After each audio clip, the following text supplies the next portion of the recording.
On this episode of Bite Size, I sat down with Davin Gentry, founder of Diet Starts Monday, a fashion brand that emphasizes the importance of starting today, not waiting for tomorrow. Hailing from Kentucky, now living in LA, Davin studied graphic design before making his start in the fashion industry with jewelry brand Premium Co., then going on to found Diet in 2016. We dive into the challenges of being from a small town with big ambitions, how Davin stays connected with a focus on giving back, his creative process, how we founded Diet, and so much more. If you enjoy and find value in this episode or any other episode of Bite Sized, please consider subscribing. Thank you so much for listening. Enjoy the conversation.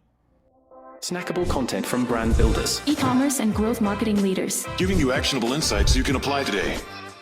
Bite-sized podcast with Daniel James. What's up, Davin? What's going on? Welcome to Bite Sized. Thanks for having me. Of course, man. It's an honor. Been a fan of the brand for many years. I know we've known each other for maybe 4 or 5 years. I think I reached out to you. Yeah, at least. I know it was at least 2019 or maybe earlier. Pre-pandemic for sure. It was. Yeah. It was. And I have the privilege of working with the brand now through the agency. But so I'm a big fan. I know a lot about you. But for anyone who doesn't, who are you? What do you do? And how did you get started? It's a good question. Davin Gentry. I'm originally from Madisonville, Kentucky, living in LA for the last decade almost. I got started really by just wanting something different. Growing up in Kentucky, we don't have the Beverly Center and Nordstrom and like all of these retailers. We had hip hop fashions that would have, I don't know, product, like whatever product they got from whatever trade show and things like that, or Hibbett's, Foot Locker. Like we didn't really have good shopping. So very early, like fresh out of high school, I started hand painting clothing, mostly for myself at first. And then in small towns like where I'm from, as soon as someone sees something different, they want it as well. So we're maybe like after doing 1 or 2 shirts for myself, everybody was wanting one. And so that kind of led into, I don't know, my first taste of like small entrepreneurship, painting shirts, taking orders. I probably was doing, I don't know, like 20 to 50 shirts a week at one point. And then through college, that was kind of like my sole income was these hand painted clothing pieces. But that led to learning graphic design. I went to school for advertising, and that's when things kind of shifted from like one of a kind pieces to more so mass production. Once I could figure out how to design whatever I wanted graphically, then we could just take it and print however many pieces. I never really started like a brand for that, because at the same time when I was figuring that out, we launched Premium Co. And that was, at first it was jewelry, but within the first year, I wanted to kind of like scratch that fashion itch that I kind of had in the back of my mind. And so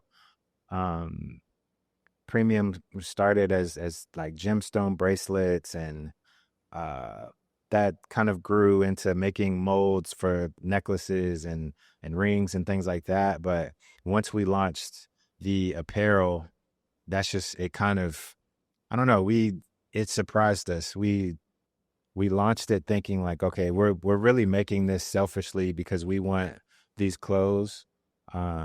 But we saw that there was an audience that wanted the clothing even more than they wanted the jewelry. So the clothing took off. This was 2012, 2013, which to me is kind of like, I don't know, kind of like the golden era of fashion to me. At least the stint that I've done in the industry, like it was just such a refreshing time. Like everybody was putting out amazing stuff. Like, I mean, Daniel Patrick, he was at the trade shows with us, like us, John Elliott, Represent, like everybody was kind of just like just hitting the scene at an amazing time. But we had premium. We had that for probably like 4 or 5 years before, oh no, 6 years before diet.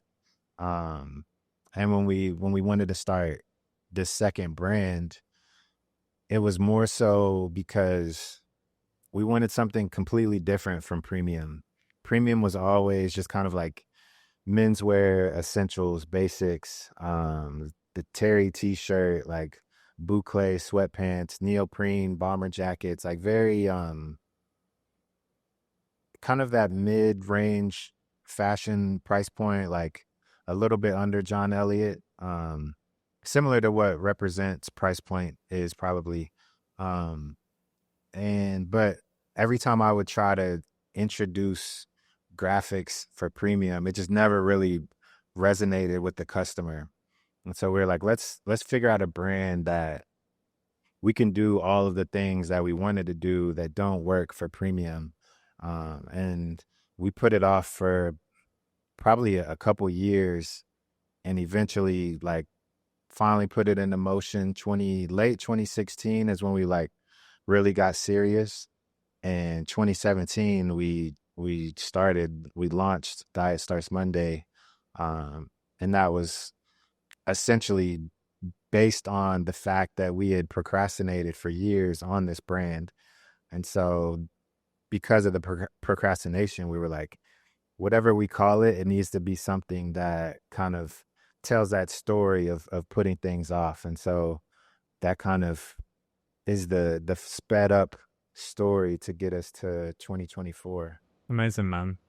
So the meaning behind the name Diet Starts Monday is a representation of the procrastination. Yeah. So we all had our own kind of individual projects and brands and things that we were working on. And we just wanted something that was a collective, basically. But yeah, for the name, we wanted something that just embodied that, like, don't put things off. Like, who's to say if we had waited another 6 months, like if something would have happened that prevented us from ever like launching the brand or whatever. So that was the real kind of foundation for the name. And then once we dove into it, we started playing with what if Monday never comes, and I'll start Monday, I promise, and things like that, just to kind of, I don't know, really drive home that like the idea that there are tons of people that have ideas that just never lift them off. So it's kind of like, I guess, a nod to anti-procrastination. Like, the longer you put things off, the more room you give for things to come in and get in between it. So that was kind of like the foundation for it. Very cool. I didn't know that. Yeah. I mean, a lot of people don't. We don't, like, we tell the story kind of like by certain pieces that are like the Monday never comes, or I'll start Monday, I promise, or any of those. I've been saying Diet Starts Monday for 3 years now, like those type of procrastination story pieces. But as far as like coming out kind of constantly saying that, it's more, I guess, kind of a if you know type thing now. Yeah, and a bit of an ethos behind. Yeah, I mean, of course, like we're also like very behind the scenes people. I think if we were more kind of public facing, we probably would kind of scream that a little bit more. But I think we also like the wow factor when we do talk to people, and they ask like, oh, like what, like, I love the name, I say it all the time, but why is that? Why do you call the brand that? And then we tell them the story, and that obviously encourages them to like, oh, I get it now, like I'm gonna go support. So it definitely has it's definitely a gift and a curse, I would say, though, because a name like Diet Starts Monday, to some people, it comes off a little quirky and a little playful, and for the type of space that we take up in fashion, we're not really a playful, quirky brand. So I think some people are like, I don't understand it, but it's not for everybody to understand. So I like that.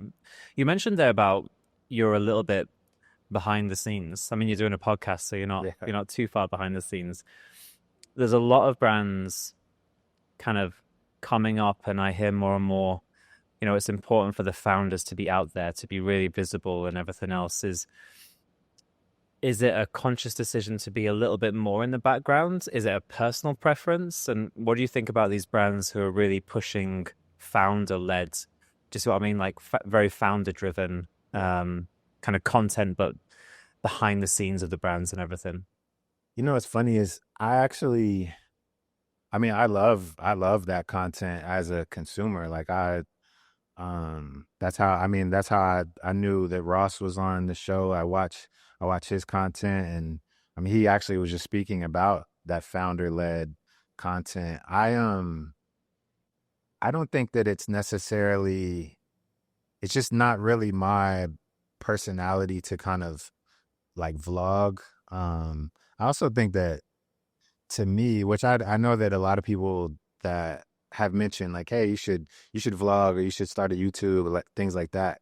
My first response is always, my life's not as exciting and filled with as much. Like, I sit on the couch and design on the computer for the majority of the day, so there's not a whole lot there. But I think that there have been spurts where I've been more proactive in trying to kind of be more visible. Um, but I think it's just such a, like, I don't know. I don't know if it's just where I'm from. You're not like, you kind of, the goal is to play it as low key as possible. So I think it's just in my DNA to just kind of have that low key demeanor. Plus, I mean, I'm just not much of like I go to things that I need to be at, but I don't go to things that don't really serve a purpose for me. So right now, diet is in such a building blocks stage still. This is year 7, but to me, I still feel like we're in the infant stages of the brand. So like the majority of my time is literally like, okay, what can I work on? How can I make the brand better? But I do believe that for a lot of people and a lot of people's brands, they do excel because they are so visible, and they are putting out YouTube pieces every 2 weeks or 1 week or whatever. Um, we actually film a lot of content. We haven't compiled anything and put it out, just because by the time I get enough content, it feels to make something worthy. We're like a year later. So yeah, it's like, it's too, like I said, I think my days are too, somewhat too boring, but we'll see. It's got to be something that, yes, you can say it works, it's a good strategy, but it's got to feel authentic, and you've got to want to do it, right? So it's good like, it's about self-awareness, Right. I mean, and I'm very much a not force it type of person. Um, what you see on my social is about the gist of like the content that I get captured, which we are being, again, a little more proactive and trying to put people around me to capture the content. I think that part of it is because our team is so small and disjointed. Like, Tyler's in Kentucky, I'm here. I live in LA, but our office is in Santa Ana, which is an hour and some change away. And so we're trying to be a little bit more mindful of like, okay, let's send a photographer, videographer with Davin, so that we can get this, because a lot of times it's just me kind of pulling up to things by myself, and it's really just not even that I'm not doing cool stuff, but a lot of times there's just nobody there to document it. So but we're working on it. I think if I ever do it, it still will be like like I could probably never be like a weekly, bi-weekly upload. Like even on Instagram, I only post on my feed like once a month maybe. So, but it's like I said, I'm a big fan of people that do play that role. It's just, I think everybody has a role that they're supposed to play, and I just don't think that that's my role right now. Maybe one day. Yeah, it's working for you. You mentioned kind of, growing up in Kentucky, and I've heard you speak about this before, like you kind of had to look outside of Kentucky for inspiration and Yeah. everything. But, growing up there, what was it about fashion and clothes that got you excited? It's funny. I'm laughing because I I just posted a podcast and I shouted a guy out, and I'm kind of shouting the same guy out now for a different story. But in Kentucky, and it's not even just Kentucky, but my story, if you came to school and you were looking bummy, most likely you were gonna get somebody was gonna make fun of you, or somebody was gonna pick on you, or whatever. I remember probably like ninth grade, um, I got a Gerbode shirt, which Gerbode was, they were most popular for their jeans with the colored straps, the Velcro straps. Um, I had gotten a t-shirt. I couldn't afford the jeans or the shorts yet. I had found a t-shirt at like TJ Maxx or something like that, probably for $20. And I wore it, and it was like I was the star of school when I walked in the shirt. And then the next week I wore it again. The next week I wore it again. And then finally on like that third week or so, one of my big homies was like, he was just like, I mean, he's one of the most stylish people in our city, not even city, just like tri-state. He kind of just put a lot of people on to fashion in our area. But I remember he walked up and he was like, "Man, I'm tired of seeing that shirt." And he wasn't like mad, but he was just joking. But he was just like, that was the type of thing that people would say if you wore something too much. And so I think from that point, I was like, it's not about just getting that one piece that's like the star. Like it's about having multiple pieces that you can pull out and kind of always look fresh. And I couldn't always do it, but it was like, it did teach me like, okay, you need to kind of diversify. And so, I mean, I think that just kind of just made me start to, it's almost like the opposite of thrifting, which I guess you could probably still call it thrifting. But we would take trips to go to Burlington Coat Factory and TJ Maxx and Marshalls, and just hunt through the racks. And it was like, I'll find this Averex piece, and then I'll find this Girbaude shirt, and I'll find this Marc Ecko shirt, or whatever the case was back then. But I think that's what really kind of put me on to like the multitude of things. And then, like I said, once I started kind of just feeling like burnt out on everything that I was finding, because this is the other part about Kentucky, is it's very much a looked over state, like especially where I'm from, Madisonville. So like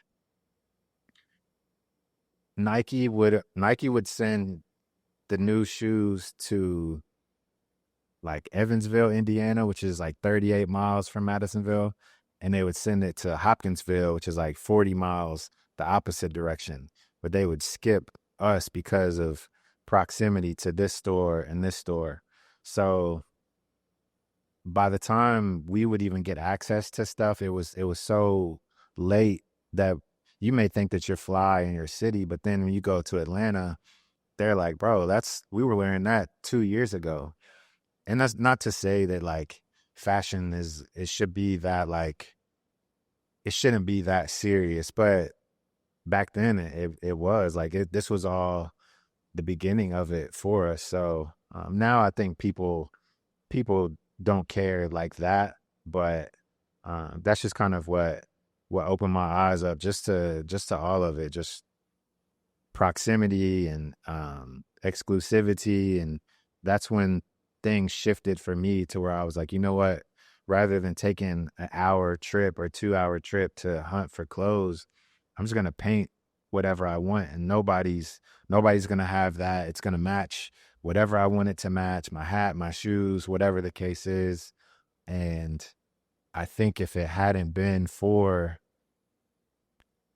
us not having all of like the lack of resources is kind of what forced that mentality. So you can't really uh, you can't really be mad at the outcome. Like obviously we hated where we were from growing up because of the resources, but like the thing that grows out of that is the rose that grew from the concrete. So it's the perfect upbringing for somebody like me. Yeah, as the catalyst for you wanting to create your own Exactly. identity. Yeah.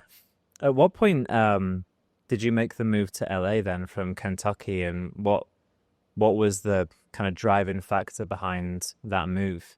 I moved originally to DC, well, to Northern Virginia first. And that's where we started Premium Co. out of Virginia. And at first I wanted to move to New York from Kentucky. I wanted to move to New York, but Virginia was even closer. So the very first stages of Premium, I always toyed with the thought of living in New York. It never was like, I never tried to move or look at places, but I liked the idea of it. And our first factory was in New York. I would take the bus up from Virginia, meet with my production manager, and that relationship kind of went south. I had a friend who had a store in Vegas who was like, he's like, hey, what's up with Premium? Like, why didn't you show a new collection this season? And I'm like, man, our relationship fell through with our factory. He was like, oh, well, we're producing some stuff in Vegas. Surprisingly, I'll introduce you to them. And so that led to me working with some people in Vegas. And then really quickly with Vegas, we realized like this specific place doesn't do what we need. And so there was a place in LA that was producing Fear of God. I think they did some early Amiri stuff. They probably have done the majority of up and coming brands out of LA, but they only take a specific amount of clients a season, basically. And I think we had applied and we never heard back. And then one day, I think one of the guys DM'd me and he was like, yo, like I work at so and so, like we saw your application. We would love to meet with you. And so I flew out, met with them, and it was just like, it was the place that we had always dreamed to like produce. Like, and so that was 2014. And that was when I knew I wanted to live here. I never really wanted to until that point. But I didn't end up moving until 2018. And I think it was just like, I would come out here every month or so for work and work with the factory. And every time I would be here, I would be at like, I don't know, an event, and this buyer from this store was there, and he'd be like, hey, we're going to go over here and get drinks with so-and-so from this brand. And so we would go there, and then it would be like Woody from Oyster, and he would be like, oh, we're about to go to this hotel and so-and-so who's from blah, blah, blah. And so it was just like every time I was seeing just what the network was like out here. Like in Virginia, I had reached the ceiling really quickly. It was just kind of like big fish, small pond out there. And then out here, it was the complete opposite. And so I think that's when it became more serious. Like, okay, like if you really want to take this to the next step, this is what you should do. And so moved out here 2018, and been here since. This episode of Bite Size is brought to you by Motion. If you're running paid social ads, you'll know that creative is the variable. Knowing what's working and what's not and how to develop winning ads for your paid social campaigns is so dependent on understanding creative performance at a granular level. We use Motion at Flight Performance, and it's been game-changing in our ability to find and scale winning ads for our clients, driving more revenue and more profit. Motion empowers your creative and marketing teams with the right information to make the right decisions. Their reporting is visualized in easily digestible, customizable reporting that gives you absolute clarity on what's performing and what's not, taking the guesswork and subjectivity out of creative performance, allowing you to drive more profit and more revenue from your paid social ad campaigns. If you're ready to learn how the best DTC and e-commerce brands use Motion to empower their creative and marketing teams to ship more winning ads, drive more revenue, more profit, book a demo today or create a free account at motionapp.com. And starting Diet, you obviously had experience with the previous brand and everything. What went into kind of like launching the brand? Like, you know, because I think a lot of people listening are either maybe starting brands or thinking of starting a brand, a section of them anyway. So once you kind of come up with the name, the concept, maybe an initial collection and met these manufacturers and everything else, what was the first step in launching the brand? Was it online driven? Was it retail and wholesale? So the plan originally was wholesale, and the target was we were going pretty pricey. So I had premium and diet at the same time for a really short overlap. And the plan was to launch diet in Vegas. We'll launch as far as like debut it. We launched with a private invite only party in Vegas at the Cosmo. We had like this suite. We had buyers and brands and everybody come through.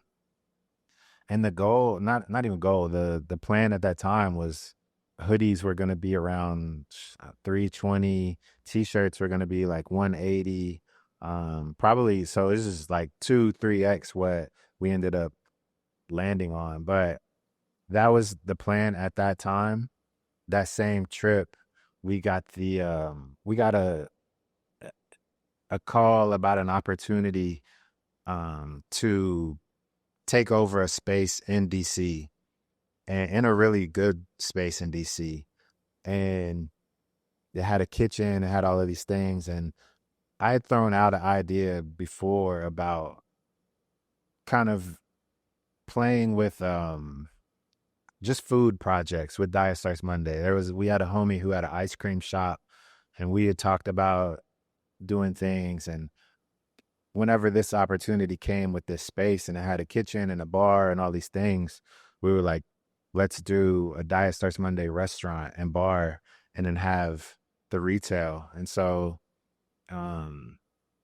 we kind of sat down at that Vegas trip, and we're like, all right, we're going to launch with a restaurant. But so once we started kind of planning things out with the restaurant, like these $400 hoodies and $200 t-shirts, it just didn't seem to like sit well with me for people walking in off the street, like to see this restaurant and bar and to come in and see a $200 t-shirt. I was like, that's not going to work for our brand, I don't think.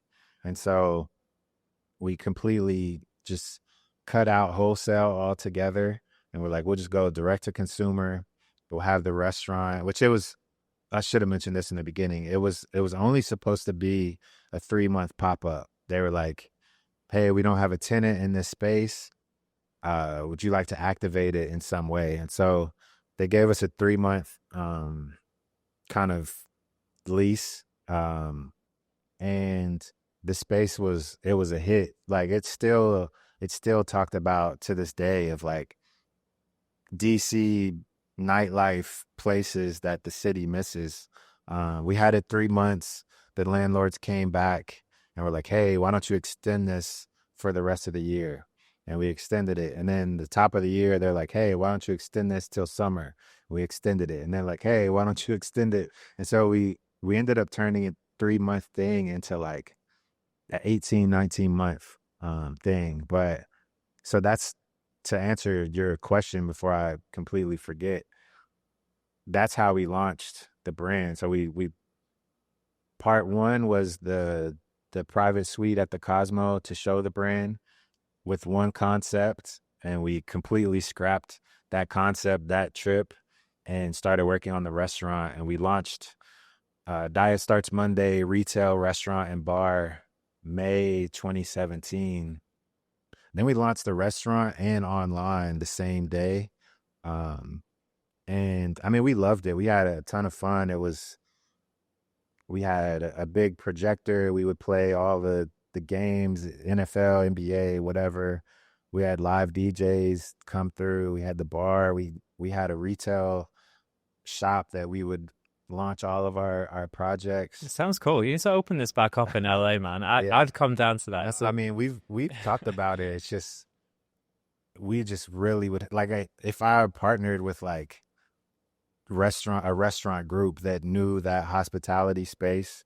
But the main to kind of touch on that point, the main reason that we closed it was, again, our team is so small that was too much for me to kind of try to design stuff for the restaurant, figure out what our e-com needed to look like and what product that needed and how to grow the brand and all of these things.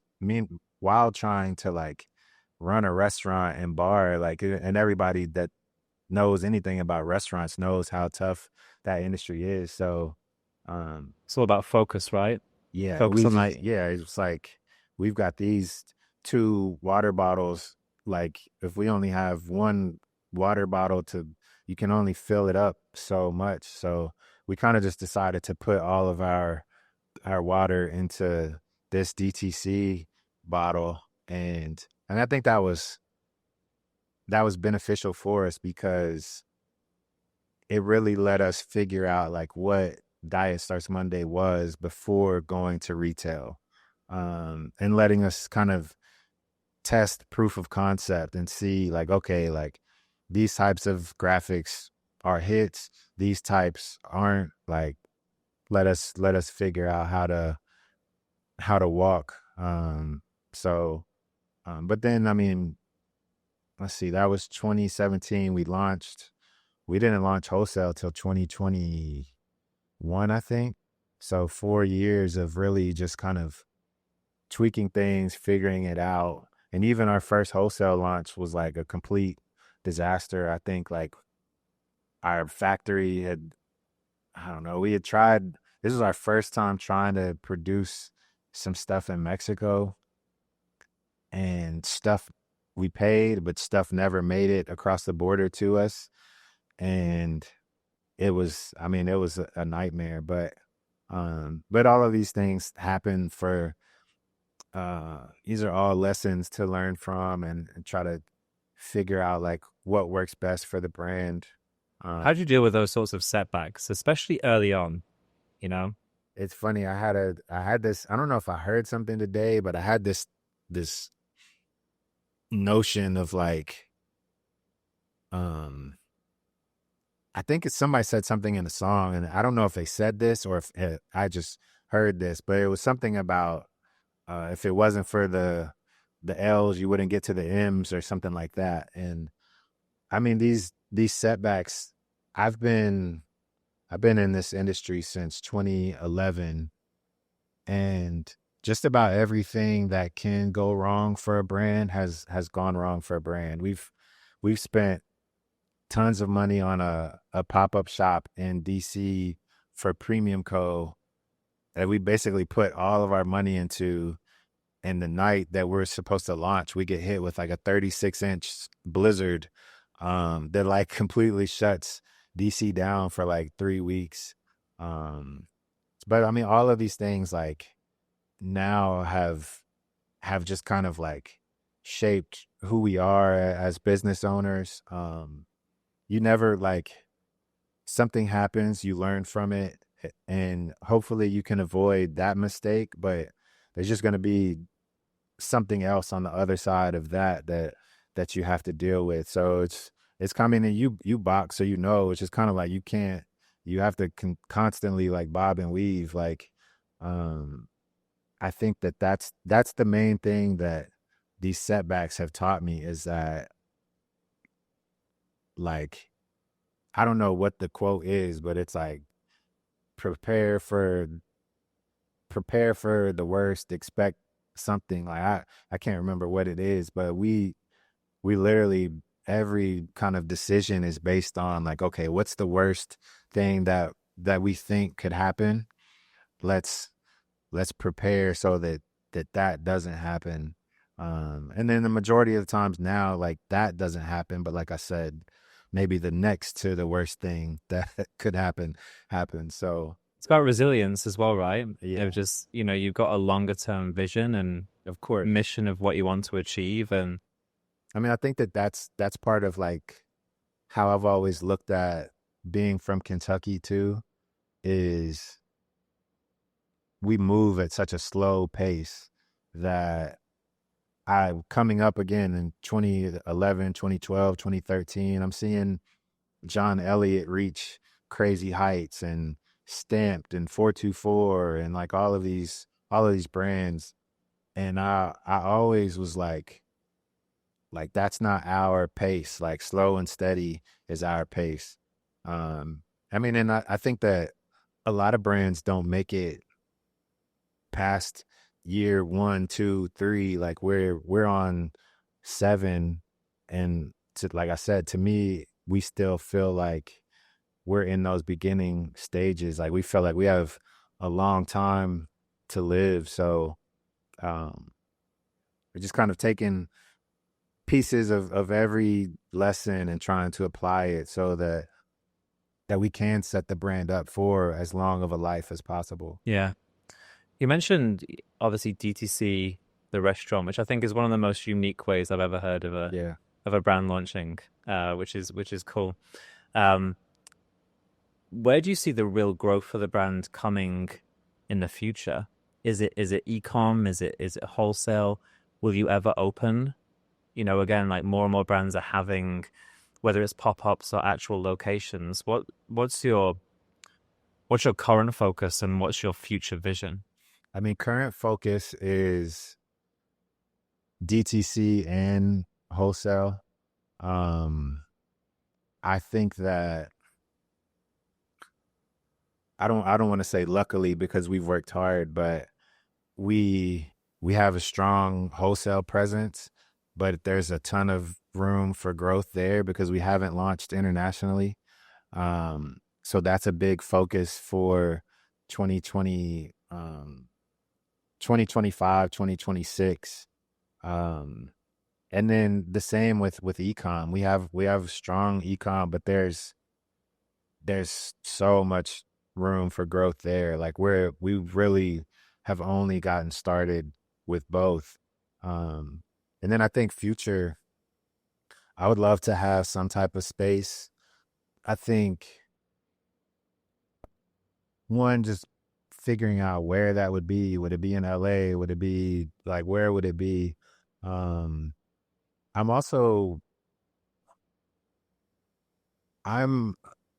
big on just like not having a lot of overhead. Like I want to keep overhead as low as possible. So I see so many stores, and not necessarily brands stores, but so many stores that go out of business or are struggling.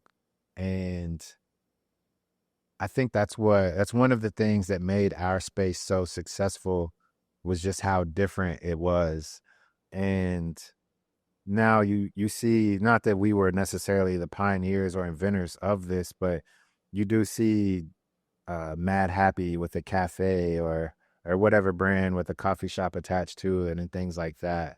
Um, and so I'm big on like how can I do something just the slightest bit different at least. Like I don't really want to do things that everybody's doing. And so I think once we figure out like, okay, how do we do this wisely where overhead isn't like stupid, and how can we bring an idea that is like refreshing, which I mean is usually the case. Like I the older I get, I won't say the less humble I get, but the more aware I am of how good some of the decisions that we make are. I was just talking to Tyler, my partner, about this earlier. And I mean, we launched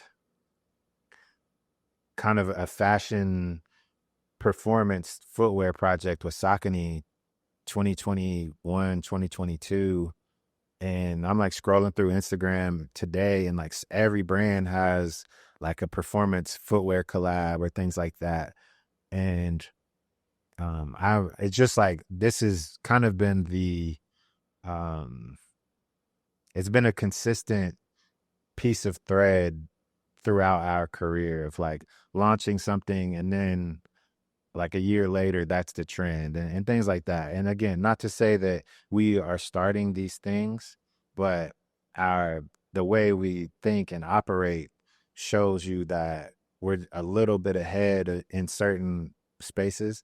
And so that's kind of like where I'm at with, if we were to open up another concept shop or restaurant or whatever, it's like how could we do it to where we're kind of doing now what people will do 2 years from now. So and it's probably not always the smartest for the business. Like um there's tons of people who do what everybody else does, and they make hundreds of millions of dollars. So but I think for us it is like we don't ever want to be one of the brands that's looked at as like, oh, they're doing what so and so just did. So um that's just one of the things that I struggle with a lot is um I'll put a lot of ideas on the back burner because somebody else did it and I haven't figured out a way to do it better. So So you're more motivated by creating your own lane of course, than chasing dollar signs. yeah. And I mean, again, that's not the smartest thing for like, because it's like that making my own lane doesn't necessarily mean that there's like a pot of gold at the end of that lane. So um it's been a thing that all of my business partners ever would probably vouch for and say is that I've not always made the decision that was best for the brand at that time, because it may have been smarter to release this design that somebody else released the same idea. But just I guess the selfishness of that, like wanting to do things that you look at and you say like, oh, that's Davin's, like I can see that. That's again, it's good for my conscience, maybe not so good for my bank account, but but yeah, I mean, you can't take it with you when you leave. So hopefully the legacy that I leave that's more important than the dollar signs, but that'll that will remain to be seen, I guess. Hopefully the two can merge, Yeah, no, and they hopefully. you guys put out quite a lot of new products consistently. So like, what is the design process, and what inspires you? Especially considering, to your point, it's not a case of, I'm not saying that people do this as blatantly, but like, oh, this looks cool, let me do my version of Yeah. it. So what does your design process look like? I mean, typically it starts with like, again, selfish needs. Um, Like, what do I feel like my closet is missing? And usually, like, when I notice, oh, like this t-shirt I have is a little long, I'm gonna cut it a little bit, and then, oh, I like the way that looks.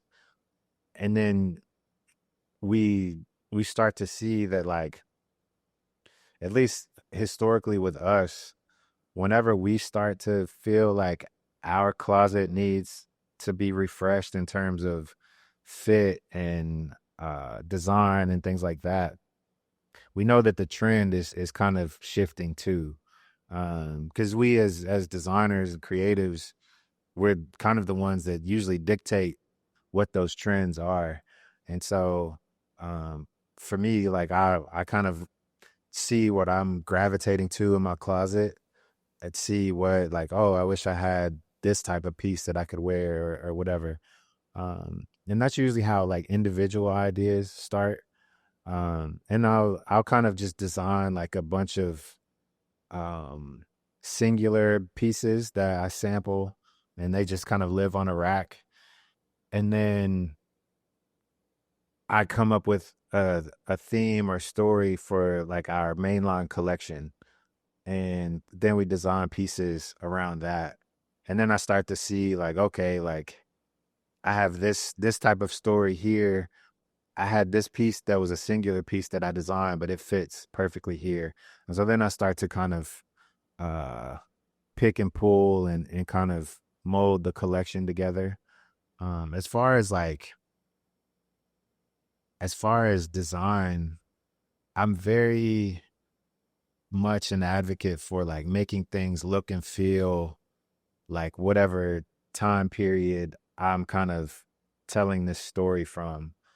So if I'm telling like a 90s sports story, like, I want the colors to look and feel like that. I want the wash to look like it is a shirt that you bought in the 90s. And I think that washes has been one of the things that, even with premium, like, that was always my favorite part about coming to LA, was going to the wash house and trying this oil wash or this garment dye or like whatever the case may be, and figuring out, like, oh, if you do this to it first, like, you'll get this type of effect. And but I mean, I take all of that into consideration, as far as it's almost like period correct, like how BJ attacks the pieces that correlate to like a specific time period for a car. That's how I am with the design. And collaborations are something you, if I'm right, have done quite a lot of, right? Collaborations. Yeah. I mean, we've just done them in just kind of different spaces. Like, I think the only clothing collab that we've done, well, we launched with a collab with 5'4", 2018. That was with D and Andres.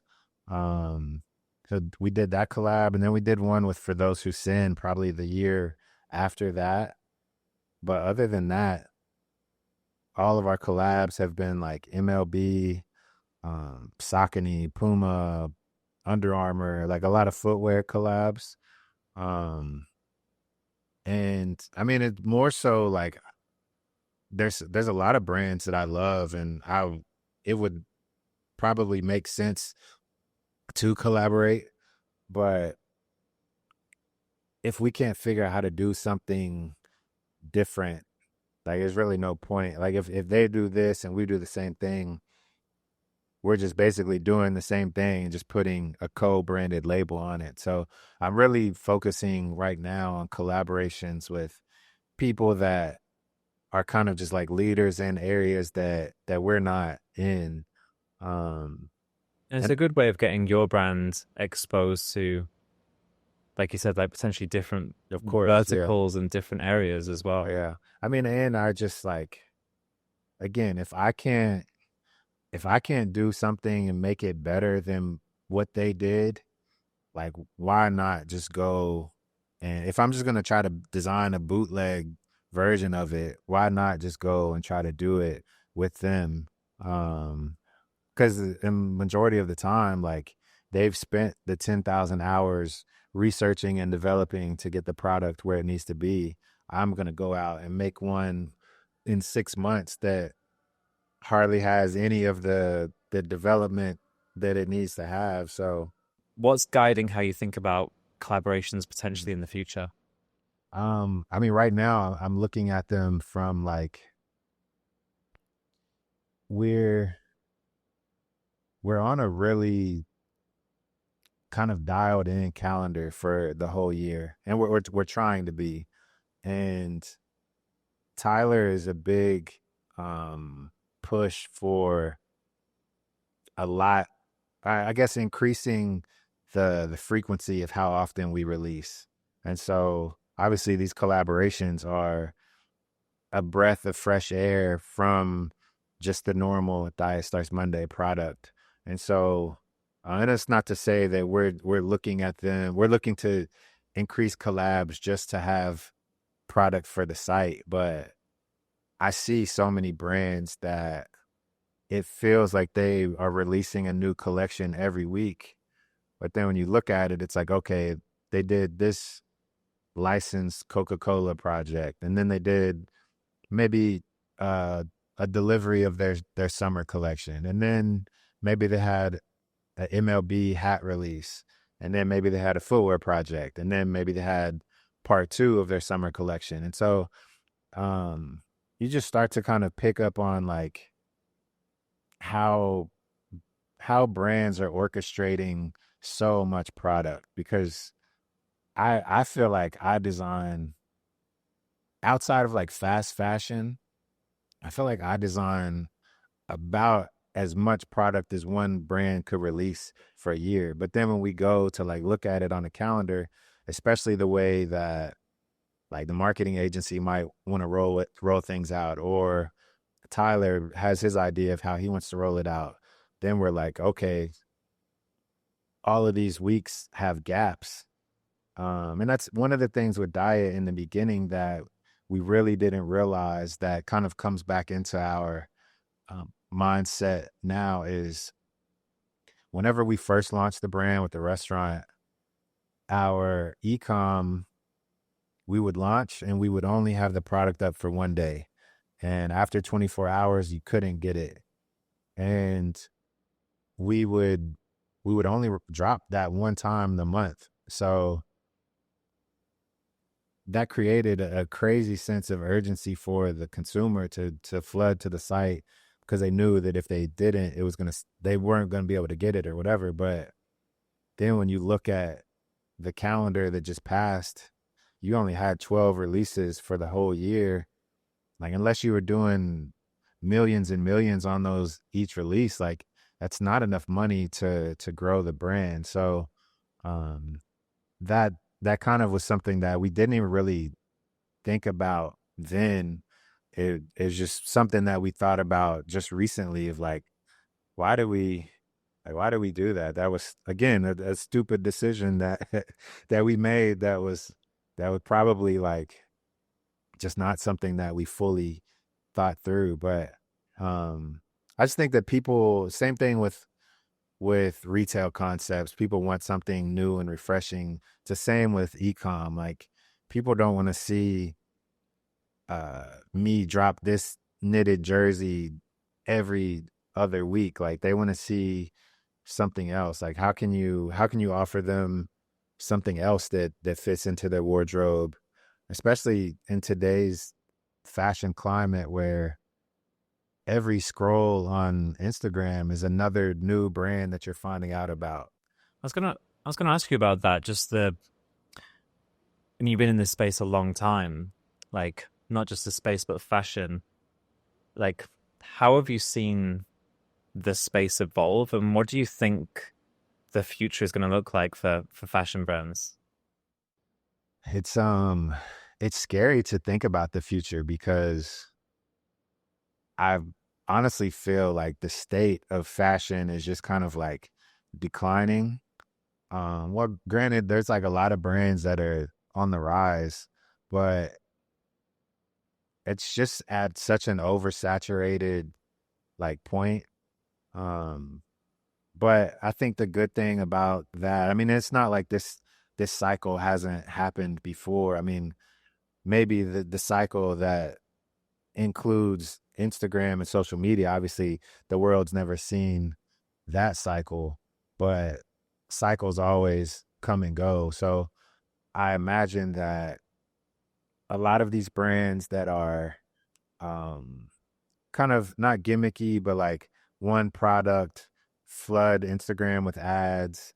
Um, I think a lot of those will probably start to fizzle away. I don't know how long it'll take, but I think brands that really have a strong story and a strong message and care about their customers and care about the product that they put out, I think those will obviously always excel. I think that right now too, you're starting to see, like, you can tell when a brand has kind of gotten lazy. And so a lot of those brands are starting to kind of like cycle their way out and make room for the next kind of wave. But I mean, I've seen it from the birth of social media. Um, and I've watched it kind of like just skyrocket since 2011, 2010, whenever Instagram launched. But You mentioned that was the heyday of fashion yeah, for you. yeah, Do you think it is the popularity of social and how easy it is that the barrier to entry for starting a brand is so low? yeah, It makes it so easy for like, I always think of it as like, well, there's products and there's brands. yeah, And the good brands that have good products are gonna stand the test of time. yeah. Yeah, I mean, I think that's kind of what I was kind of getting at is like there's so many companies that sell a product. They're probably not even really companies. They probably just probably what we were for the first few years, a brand that has a product that is just kind of, I don't know, putting a design up, running ads, going and making it real quick. They probably are pissing off tons of customers, and they probably kind of burn their bridge and kind of fizzle out. But I think that that that era of 2011 to 20, I don't even know, 17, 18, 19, maybe up till COVID, I'm not sure, but that era, it just is, and it was mostly in the beginning, and it slowly kind of, the excitement kind of has declined since, but everything was just so new and refreshing, and like every brand that you saw was like the coolest brand, and most likely at that point they had probably been doing it for years before you found out about them, because social media was so new, that the brands that you were seeing had already put in the work to like really solidify their space.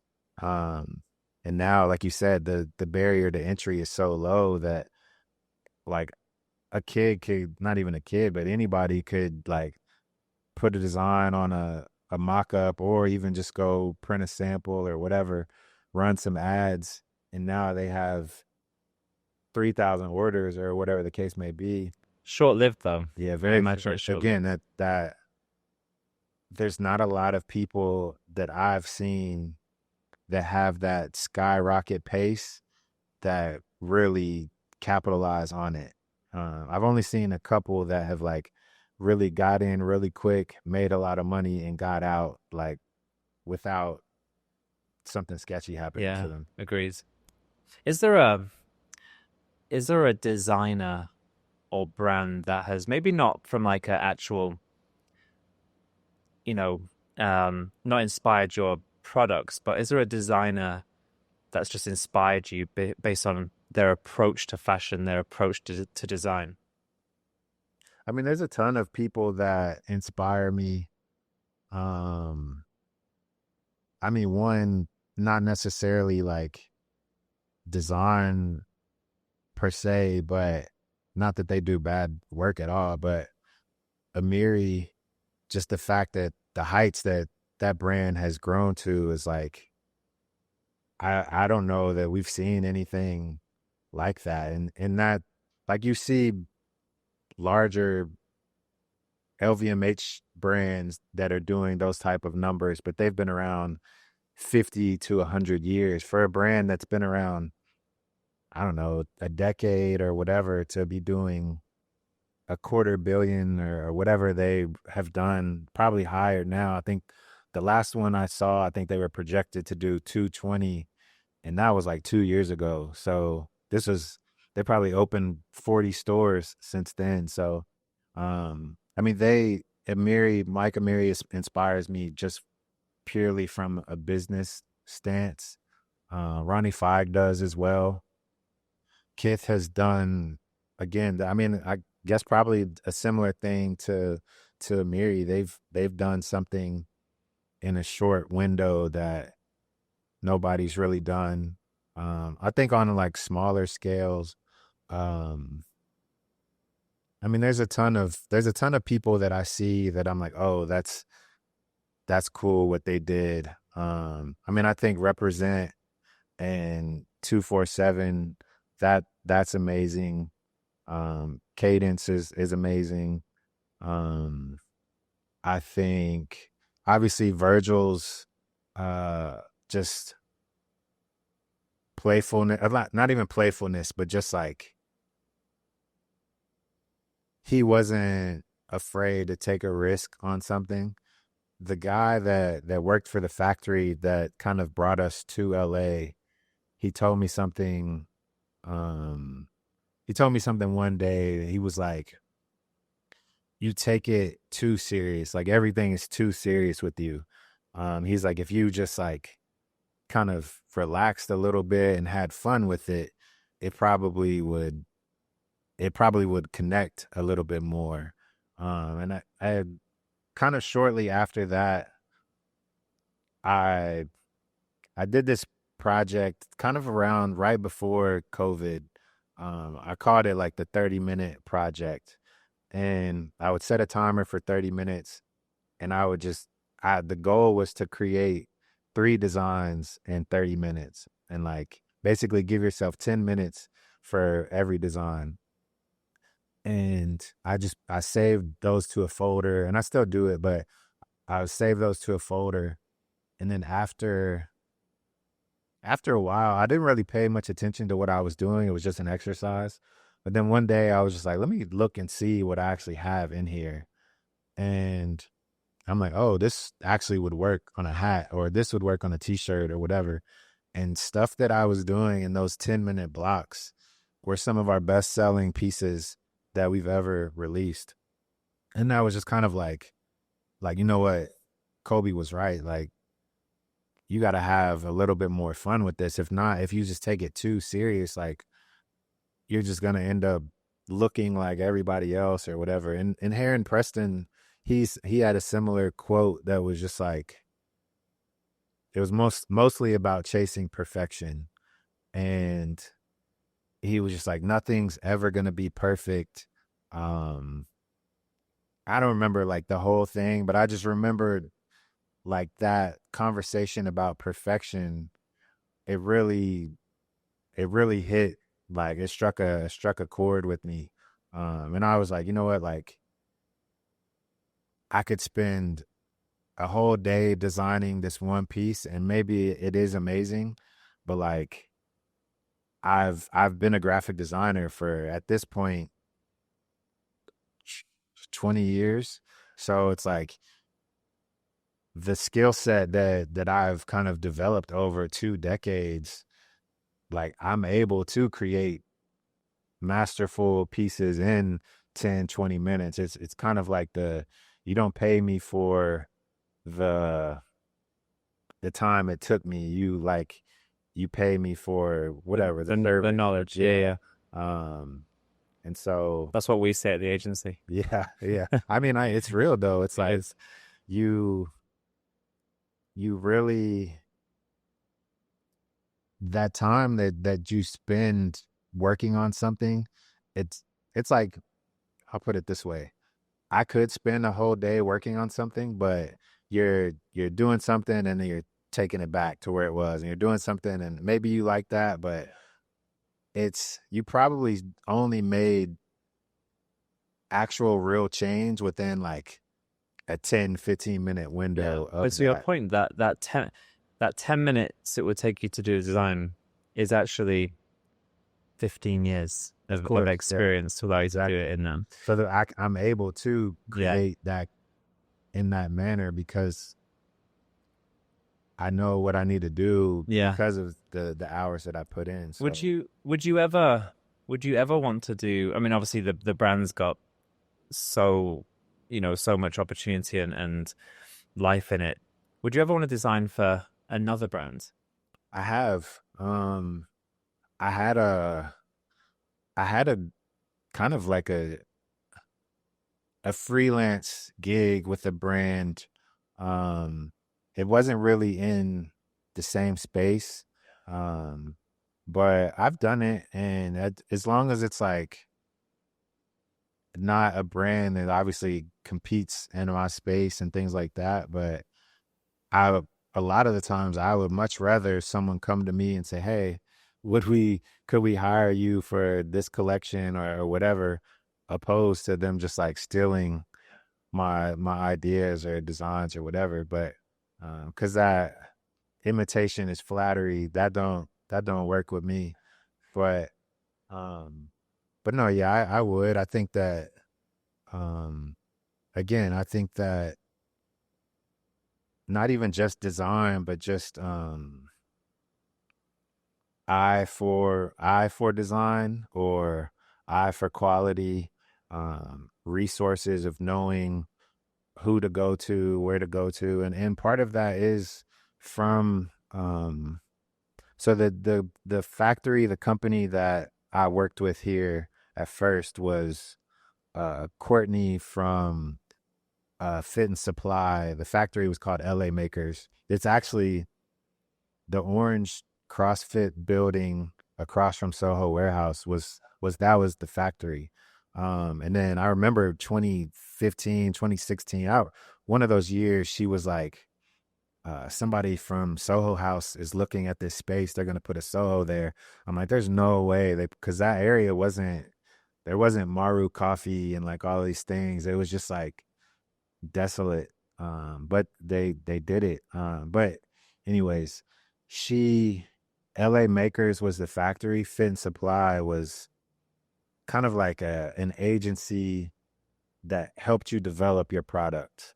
So to me, it was almost like fashion school. Like I come to her, she tells me, okay, this is how you wash the fabric before it goes to cutting or dye or whatever. And we do this so that the fabric doesn't do this after blah blah blah. And like her and Kobe both really taught me and my partners a lot in the early stages. But um that that knowledge that I gained is what has helped, because even with my current partners, um they they've always produced overseas.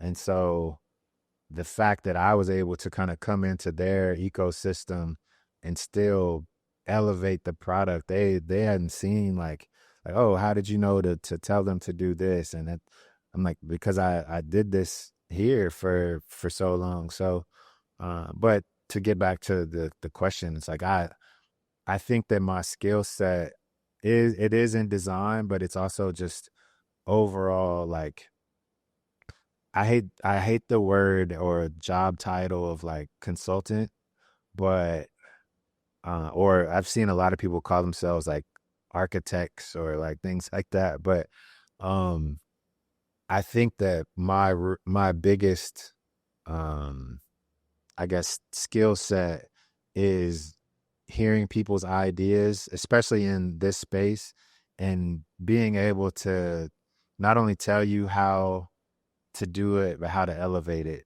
And so I think that, I think that future kind of where I'll probably live in this space outside of the brands is helping others kind of develop their ideas and elevate their ideas and things of that nature. That's really cool. With all your knowledge of, so many aspects of starting and scaling a fashion brand, what advice would you give to someone who's thinking about it, maybe got their first foot on the ladder, and what are some of the maybe common misconceptions that you think people have about running or building a fashion brand? I mean, I know just misconceptions that I hear from customers and even just family and whoever is they see a brand, they see this person wear it or this store carry it, and they just think that you're the richest person in the world. And I think a misconception one is, I think everybody on the outside looking in usually thinks it's a lot easier than it is. Like, I can't say it's the hardest industry because I only know this industry, but I think if you think about selling product in general, not even just fashion, selling product right now has to be the hardest it's ever been, just because, again, it's just everywhere you turn, it's an ad, it's an ad, it's an ad, it's retargeting, it's SMS, it's email. It's like you can't move without being targeted for something. So the ability to create something in that landscape that kind of cuts through all of that is like, for a lot of people, it's going to be super tough. I mean, I can only speak on us, and for us, I feel like the brand is so strong that we cut through a lot of that naturally, and also because we do take it seriously. Like, our collections are put together 16-18 months before they're being released, and so we're kind of we're such a different brand than what we were when we started. Like, I would design something today and release it next week, and then run to the factory and make it, and take an extra month to ship it because we ran into this delay and all of these things. And it was such a treadmill type experience of never really like making any real progress. But I think that just like the difficulty of it, I think, isn't because anybody can design like a dope graphic or a dope garment or whatever. But then how do you make it? How do you not only make it, how do you make it good quality? Not only that, how do you make it good quality that lasts a long time?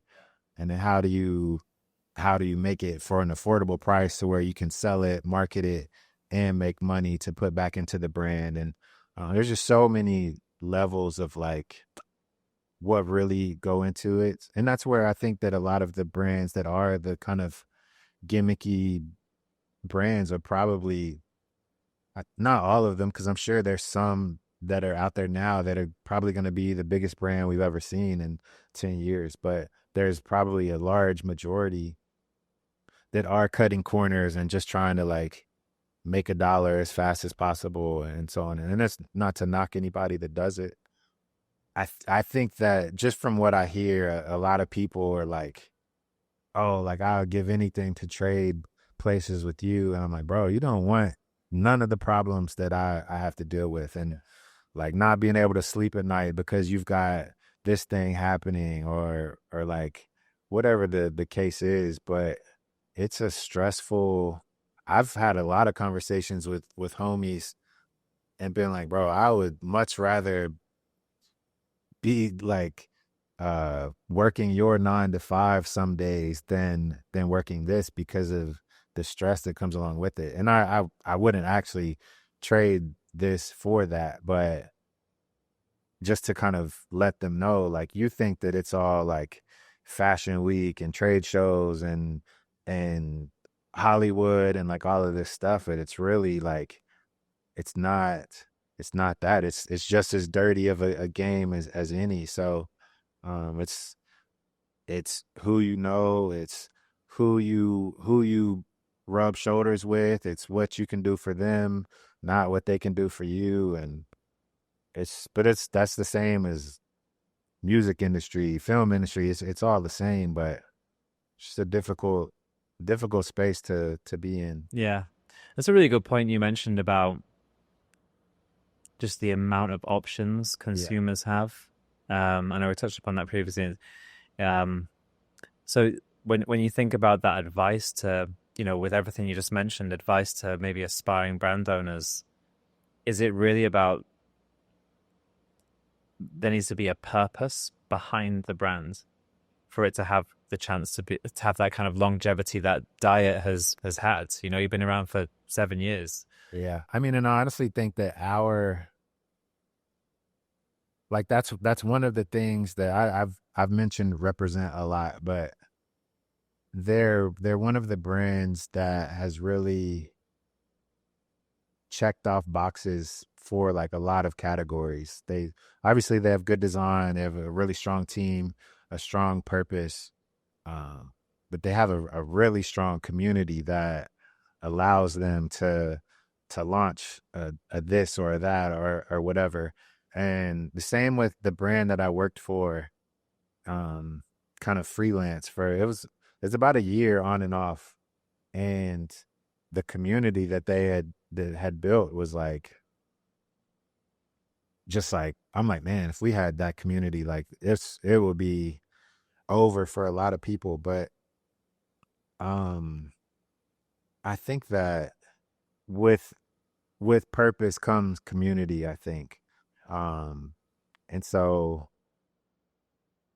if you do have that, like it's a guy, he's got his office is actually just kind of down the street, but he's got a footwear brand, and he's doing, I don't know, he's doing 8 figures, I think, but the community aspect of what he does is really what's driving his brand. And I've just kind of been sitting back and seeing everybody and I'm just kind of taking notes, because my community involvement has been me kind of doing things for my community, like designing shoes for my high school basketball team and putting them in the Spalding collab lookbook, or rebuilding our basketball court in our old neighborhood and things like that. So my community has more so been like my actual community. But that is one of the things that we are kind of trying to get back to. I think since so we had our space, and that was obviously, we had never really been in more touch with the community than when you have a space in the community. And then pre-COVID, we were doing different things, like we would do like a Diet Starts Monday workout class with like a trainer in West Hollywood. And now we're kind of getting back to like, okay, how do we interact more with these consumers, not so much just like trying to shove product down their throat. And that's where the boxing club kind of started, was I really wanted to get back to that physical component of the brand that we had for a little bit. But how could we do it differently than everybody else that does have a run club or a workout class or whatever? And I feel like, one, I love boxing, but two, I think it's just an area that's just so untapped when it comes to product and creativity around it. So that's kind of where we'll inject some focus, along with we're kind of making more of a push back for pop-up shops that we used to do. When we closed the space, we launched basically a worldwide tour where we popped up in like a different city every month, from uh, Lapstone and Hammer in Philly, the Patron of the New in New York, Alchemist in Miami, Sovereign in Chicago, Fred Siegel out here, rest in peace. Um, Cartel in Sao Paulo, Brazil, and I can't even remember, but we literally were like every month was a different pop up shop, and then COVID happened. Oh, somewhere in DC, Ubic in DC, all these places, but COVID obviously happened, and then we kind of just I guess lost our way when it comes to that. Like, you get so wrapped up in designing the next collection, or like these MLB partnerships take so much out of you.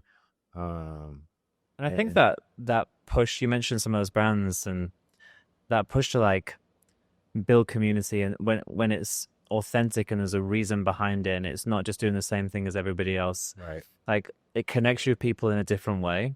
right, And also I feel like a shift in consumers is they kind of, to stand out, they're looking for that, right? Because it's course. differentiating you from just the online brands where there really isn't a purpose behind it. It might be a cool product, but that's it.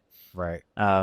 So like, I'm excited for that. I'm definitely going to come to the boxing event No, for whenever sure. you do it, because Yeah, I think it's good for the brands, but I also think it's also what consumers are kind of looking for I more. mean, I think it also is just like, again, it's you have to figure out how to stand out in the Yeah. madness, In a and sea of sameness, as I say. yeah, yeah, exactly. And so we we see such value when we do. Like, we just did a dinner in Dallas for MLB All Star, and so many people that came were like, why'd you pick Dallas? Like, nobody ever comes here. Like, this is amazing. And that's, again, I come from a city that's the skipped over city, and so a lot of the places that we're looking to activate are in these cities that are kind of like often looked over.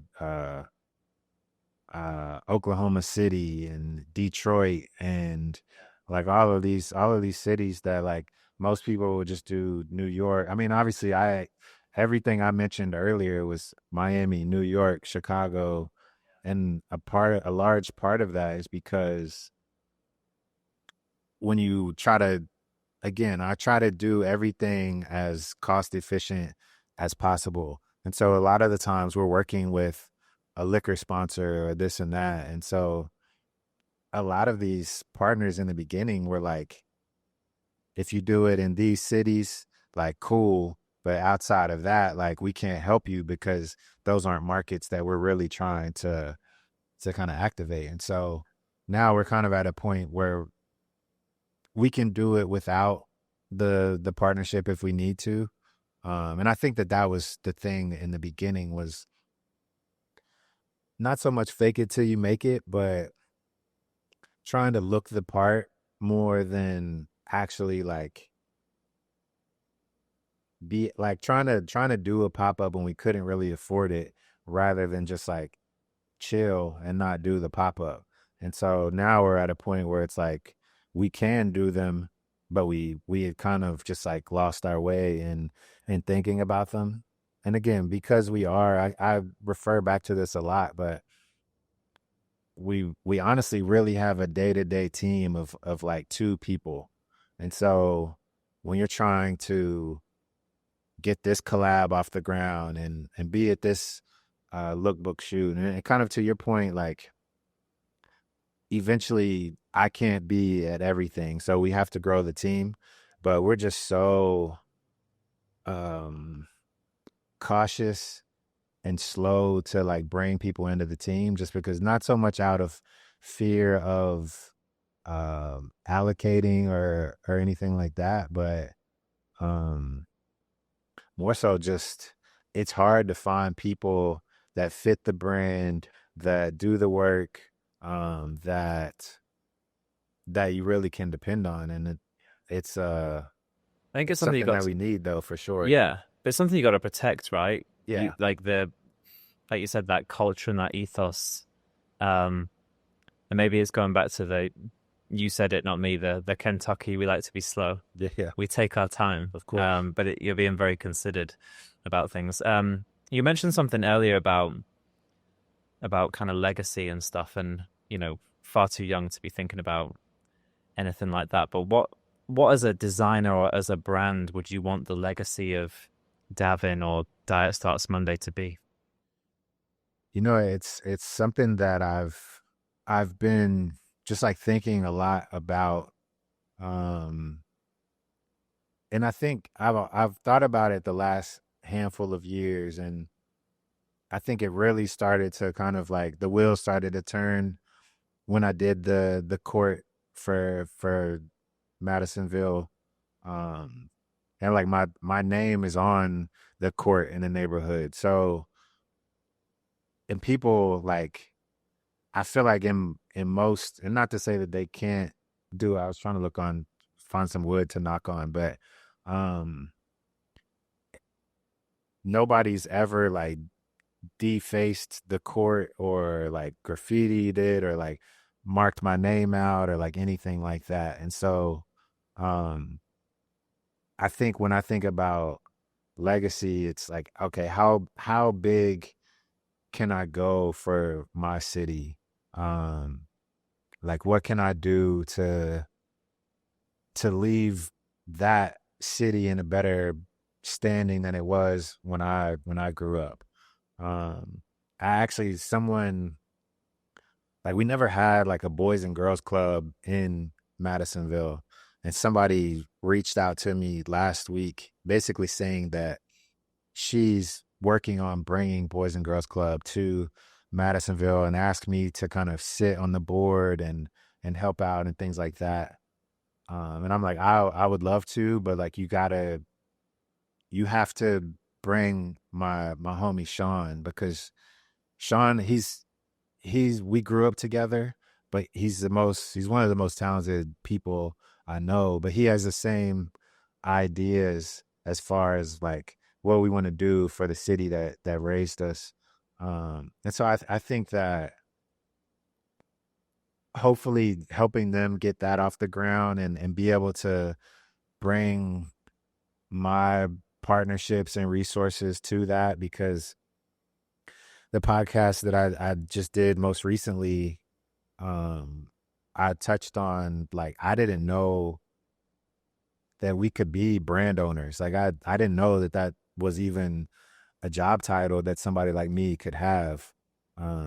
They were brand owners, like lived in Paris, and like they weren't from Kentucky. So, but because of social media and the internet and things like that, I think that it's now showing communities that it is possible. And it's very cliche to say like, if I made it, you can make it. Because you might not be able to make it. Like it takes somebody very crazy to like push themselves to like the limits that we as entrepreneurs push ourselves to. But that's the legacy that I have like exceeds being a designer. It's more so like I want buildings in Madisonville named after me, and then not even just in Madisonville, like a college. Like I would love to have like just like a wing of a college that's like, this is the Davin Gentry Hall because of the things that he accomplished or whatever. So the goals are obviously very lofty, but nobody from where I'm from nobody's ever made it this far, for one, but two, like nobody's really as close as I am to being able to do these things. And I didn't even graduate from college. I dropped out with 11 hours left, which again, maybe not the smartest financial decision, but I remember talking to my advisor a few years ago. We like reconnected after years, And I was like, because she was always like, you got to come back and graduate. You got to come back and graduate. And as soon as we reconnected, I'm like, I'm still going to come back and graduate. Like, I'm just trying to get to a certain point. And she was like, you do not need to waste your time trying to come back and graduate. But Maybe you can graduate from a college named after you one day. yeah, that would be good. At least it wouldn't feel like, I mean, I said this before too, but I don't feel like because I didn't graduate that it was a waste. Because the only thing that really changes is, yeah, I don't have the degree on paper, but I mean, a degree in this industry is only going to get you so far. But I do think that without college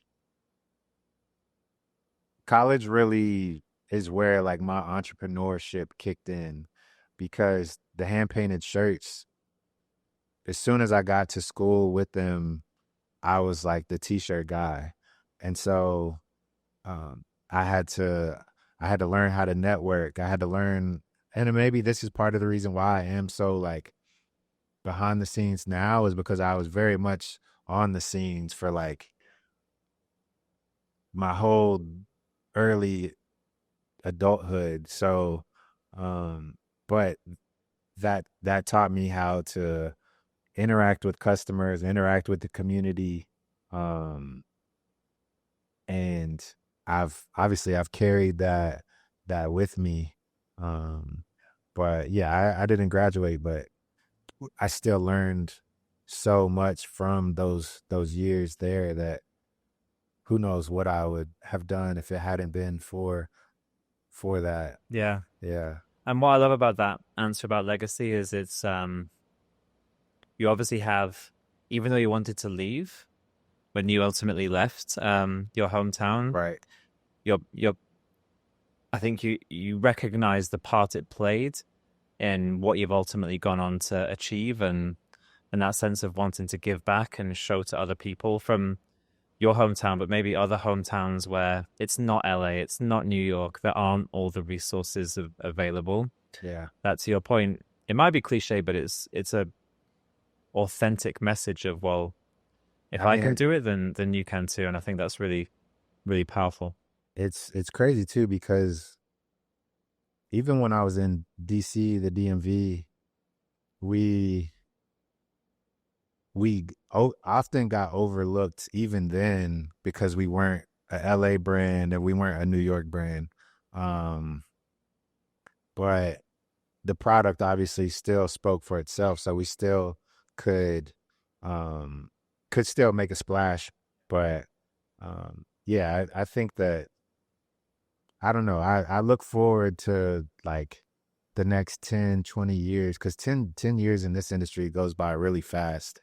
But the next like 10, 20 years, to see like what I've been able to get done, not only for like Kentucky, but other cities, other communities as well. So that's I think a little bit, again, I'm not the most talented designer or artist or whatever, but I have a very specific skill set that just is more about resources. It's like, okay, like, yeah, product wise, I can elevate the product with the best of them. But outside of design, like, I think my legacy is just, the hope is for it to just be so much bigger than like designer may not even be something that's mentioned. Like there's a painting of me in my high school that it lists all of these things, but the reason why I bring that up is because I played basketball for that high school for years and was a good athlete. I probably could have gone to college to play, but I was just done with it. But all of the achievements, none of them even list that I was a basketball player for the school, even though my name is in the gym. But I think that in the future, that's kind of what I see is like this list of achievements, and designer is probably like the lowest. If it's even on the board, it's probably like at the very bottom of it. Davin, I just want to say, like, I've been a fan of the brand for years. Like we mentioned at the kickoff, I met you, and you know, it was because I was a fan of the brand and everything that you've built. I was trying to work with you through the agency, obviously. Yeah. Just took a little longer than expected. It took a little bit longer, but I just want to say, like, you know, really appreciate you coming on. What shines through to me is just the authenticity. You do things in your own way. And I think that's a real credit to you and the brand. So just look forward to you building that legacy, and just really appreciate your time. Thank you, man. Thank you. Like I said, I was honored that you even extended the invitation.